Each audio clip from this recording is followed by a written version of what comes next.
Mr Chairman, the fundamental question to be asked in respect of Part 2 of this bill is simply whether it is better to keep these assets and borrow more, or whether to sell these assets and borrow less.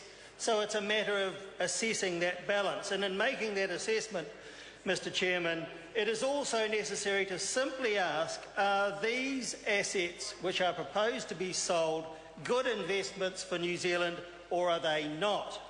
Now, the government MPs, Mr Chairman, have made it clear that they don't think that these are good assets to be held by New Zealanders. But they're wrong in that. Government MPs do not acknowledge that the dividend stream from these assets is greater than the cost of borrowing what those assets are worth. And they don't acknowledge, as they should, that in the long term it is better to keep 100% of the shares of these assets and all of the dividends which flow from them, and to repay debt over time.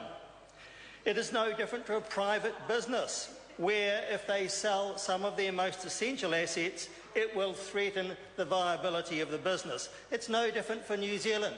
These are essential assets for New Zealand's prosperity and future, and for that reason alone, simply we shouldn't even consider the sale of them, because the receipts from one-off asset sales do not benefit either a business in the long term, or in this case New Zealand in the long term either. These proposed sales won't either even result in the surplus the government has promised us for 2014. So we're going to lose these vital energy assets and get less dividends and still have debt at the end of the process, perhaps a little less debt, but not significant, Mr Chairman. And I want to turn now to something which the Minister Bill English asked during his speech earlier today. And we say that this bill makes so little economic sense that we would, in answer to that question by Mr English, yes, we would buy these assets back. And we would buy the assets back for the very reasons that I've already stated. So I refer members to the proposed amendment in the name of Winston Peters, who will move that there be an amendment in Clause 16 to the new Section 45R, which will provide the power for shareholding ministers to require that these shares be purchased back from their owners, and to require the company concerned to register a transfer of those shares and to decide the terms and conditions and the purchase price. And it also says that the purchase price will not be more than the amount paid originally to the Crown for those shares by the original purchasers. So let it be put on notice that if New Zealand First in the future, and I think we will, have influence on this matter, and if this part of the bill is passed, then we would exercise that right and we would purchase those shares back, and on those terms and conditions, for not more than the amount that they were paid for. And we believe that that is what New Zealanders want as well, and so that amendment should be passed. And, Mr Chairman, government MPs have erroneously said that it is not correct to include capital dividends from these companies in the assessment of whether the dividend stream is worth more than the avoidance of paying for the cost of servicing of the loans. That's not correct. Capital dividends should be included in the assessment simply because the source of those funds, capital in the companies concerned, are from accumulated profits, and they are created from the company's operations. Therefore, there is really no essential difference between capital dividends and ordinary dividends. People should not be persuaded differently from that simple truth, and I don't think the government's been very honest in the way that it has presented the information about that question. The funds are the same in the hands of the shareholder, whether they are from capital sources within the companies concerned or by way of ordinary dividends. Companies often restructure their balance sheets and pay capital back to their shareholders simply because it's more expensive to pay dividends than it is to service a loan.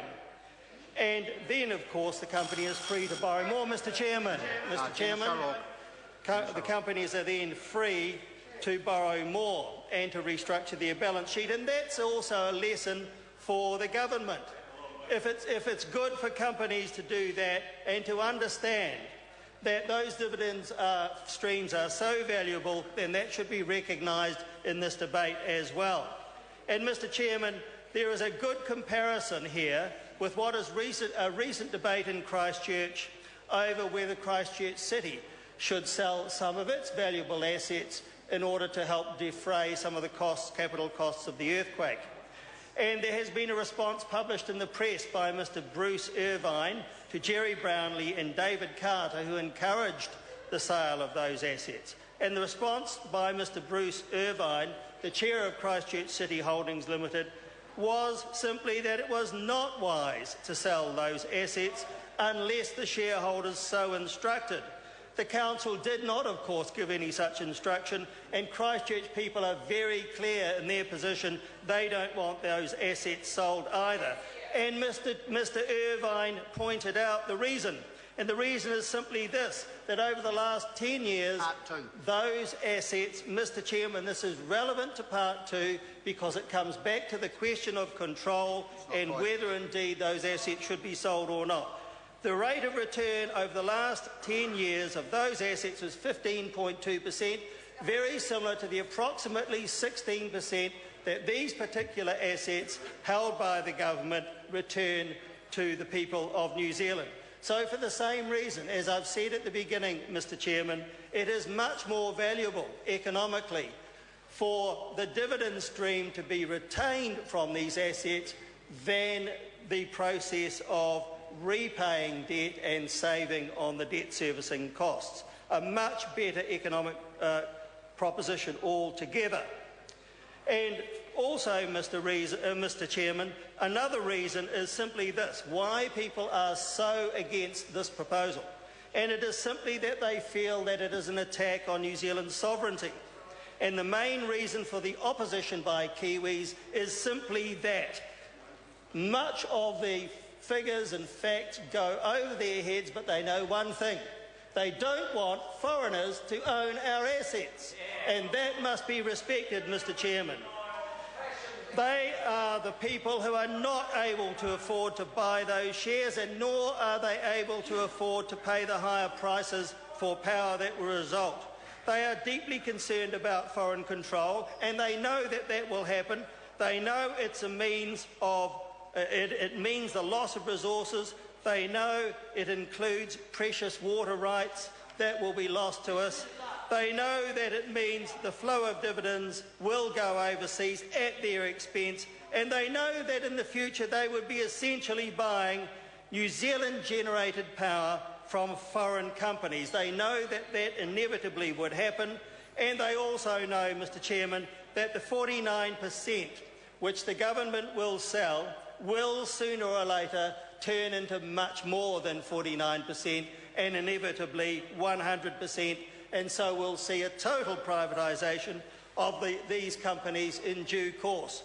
And Mr. Chairman, the will of the people of New Zealand should be respected, and there's only one way to find out what that is for certainty, and that is for this government to allow the current proposal for a referendum to go ahead. If that doesn't happen before this bill finally passes, then that will be a travesty for New Zealand's democracy, because the people have made it perfectly clear in the sheer number who have signed up to this petition so far that they wish to have their say on this matter. And it is utterly idle for this government to pretend that they have some kind of a mandate because of the results of the last election. There were so many issues in that election, you wouldn't know which person voted for which issue or for which party for whatever reason. It is completely wrong for this government to claim that they have a mandate. That cannot simply be the case. That is simple dishonesty. The only way to find out for sure what the people of this country believe for some of the reasons I've already mentioned, is to allow that referendum to go ahead before, in fact, this bill goes any further. And everybody knows that the government is trying to push this bill through as fast as they can. Chairman, I want to speak to my supplementary order paper amending clause